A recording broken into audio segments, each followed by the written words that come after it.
What's going on, folks? Rick here, back with another video. I'm here to give you my full unbiased review of the Moto X Pure Edition. So first off, I'm going to start with the bad, and then we're going to get into some of the good features of the phone.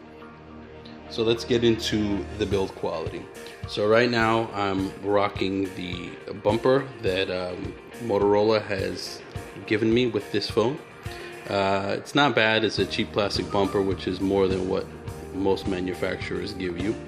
So yeah, but let's take a look at the leather back. I decided to go with the leather backed option. Okay, so I don't know if you can see.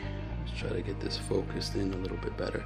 I don't know if you could see, but I've only had this phone for about a week, and the leather backing is already getting some scratches on it, as you can see over here, all around here.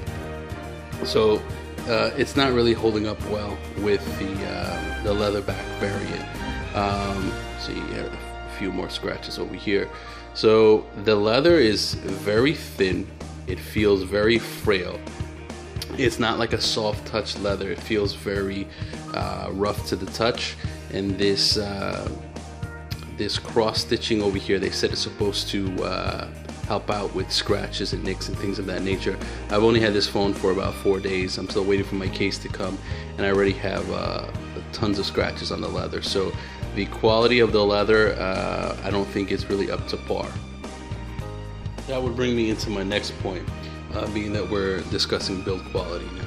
Okay, one of the things I've noticed, maybe because I pre-ordered the phone, I have one of the first batches, but one of the things I've noticed was the volume on the speaker is amazing. It's the loudest phone I've ever had with front firing speakers, even louder than the HTC phones with the boom sound or whatever they're labeling it now.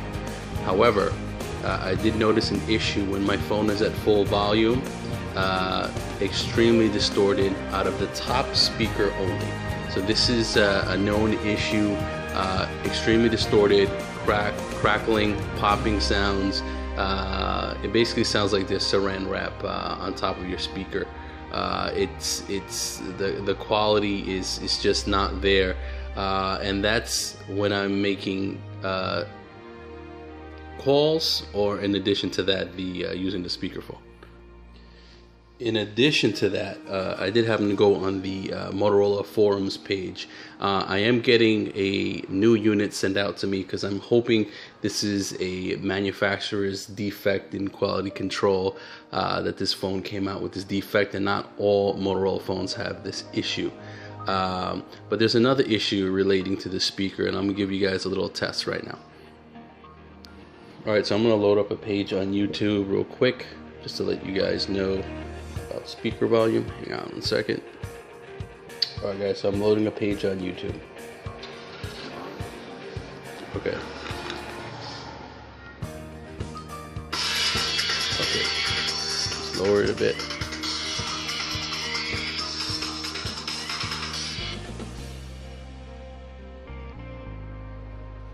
Generation Honda Civic was a bit lackluster and seemed to be missing some of that mojo Honda complex are world famous for. Well, for 2016, I don't know if you guys are hearing that. Completely redesigned from the ground up. The new model is nothing like the old car. Pull the volume up all the way, but the volume, the speaker actually, it skips the audio for a second. So when you're turning from portrait to landscape, the audio happens to skip. For me, this is something that's very annoying. I'm forever watching videos on YouTube, and I'm going in and out between videos, and this is a big annoyance. However, when I was on the forums page, if you, let me pause this.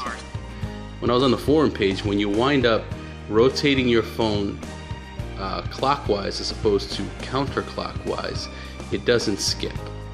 So let's try that.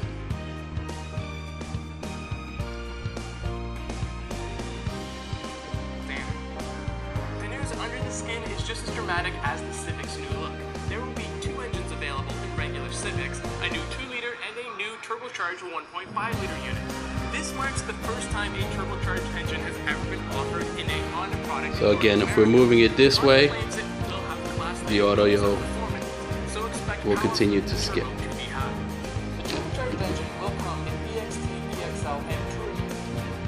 So when I went on the forums page and for Motorola, they started telling me, because Motorola has true stereo speakers, when you move from, actually no, what they started telling me at first is with stereo speakers, when you move left to right, landscape to portrait mode, that because it's stereo, the channel goes from right to left or left to right, depending on which way you're rotating the phone, and it happens with all stereo speakers.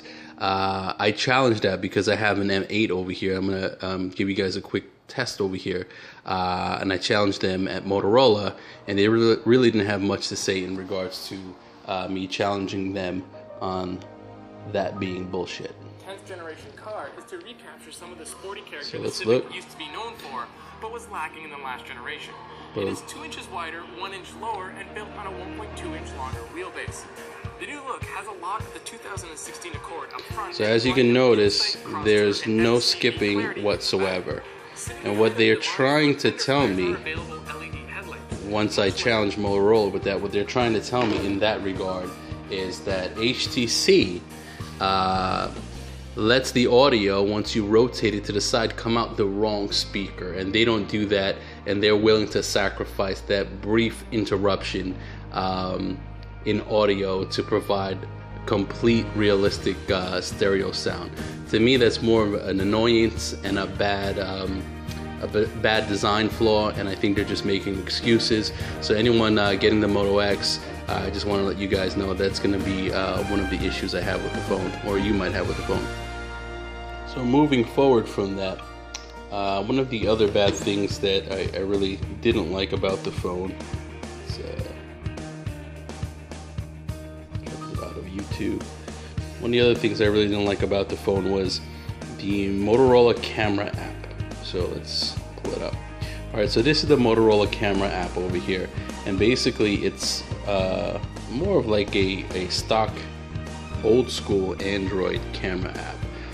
You pull this to the side, it's very Spartan, it's very limited in what you can do in regards to settings and things of that nature. But being that this is a near stock Android phone, I decided to go with the Google camera app, the updated Google camera app, which has a lot more features than the Motorola. It has photosphere, panorama, lens blur, your camera, video.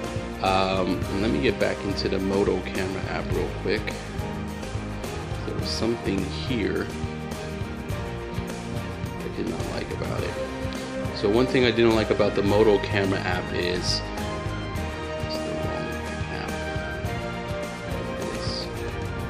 So one of the things I don't like about the Moto camera app is you tap the screen to take the picture. Now with most phones, you tap the screen to focus. It claims it has some kind of autofocus where you don't even have to do it. But if I see something and it's not focused in enough the way I would like it, I like the ability to tap the screen like on the stock Android app, and just like on virtually every camera, and it's gonna go ahead and start focusing in. And have a separate camera button. So that's one thing I really did not like. And then in regards to customization, all the fun little tricks you have in the settings, you know, so the stock camera app for Android happens to be better than Motorola. Again, when I was on the Motorola website, I spoke to some of their people, and they claimed that the other camera apps on most other phones are very clunky, and we actually like it that it's very sparse and Spartan the way it is. So that was their excuse about their camera app. And then also, I'm coming from Galaxy S6. TouchWiz is a very bloated, heavy skin on top of Android. But I would like to see, just like kind of like OnePlus did, some more customization to you know, like the menu bar.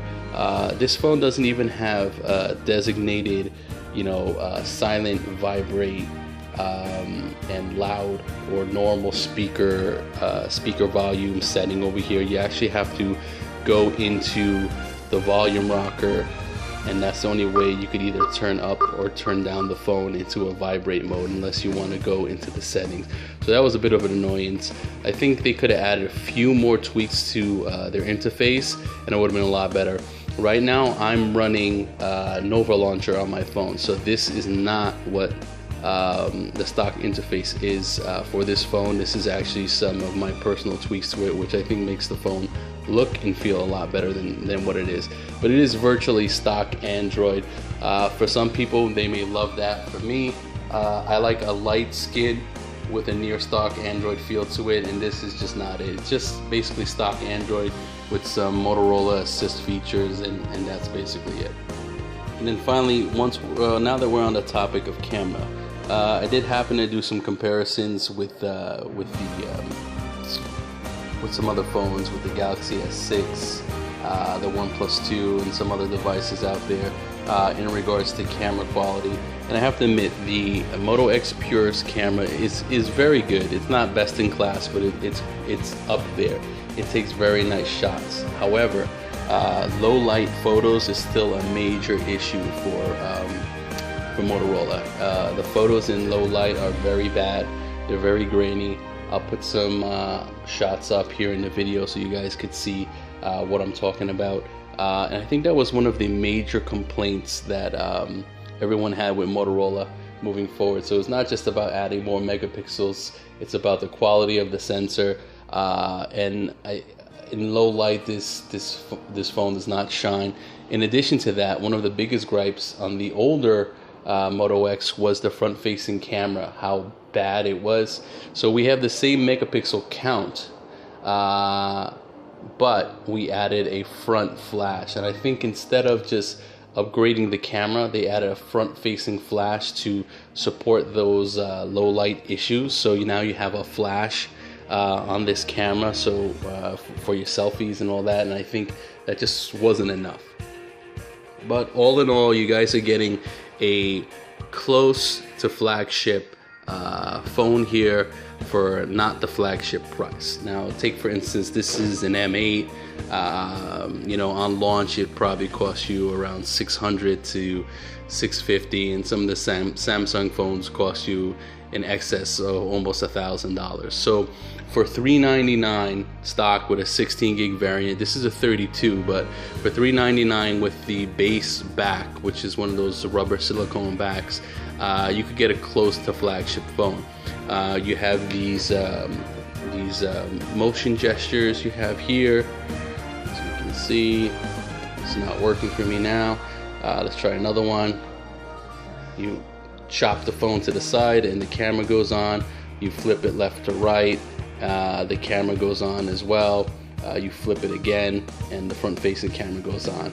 So there's a lot of cool features on here, which I like about the phone. Obviously the front facing speakers is a great addition. Let's see what happens. I'll make an update video in regards to my second phone coming, and hopefully I won't have those speaker issues.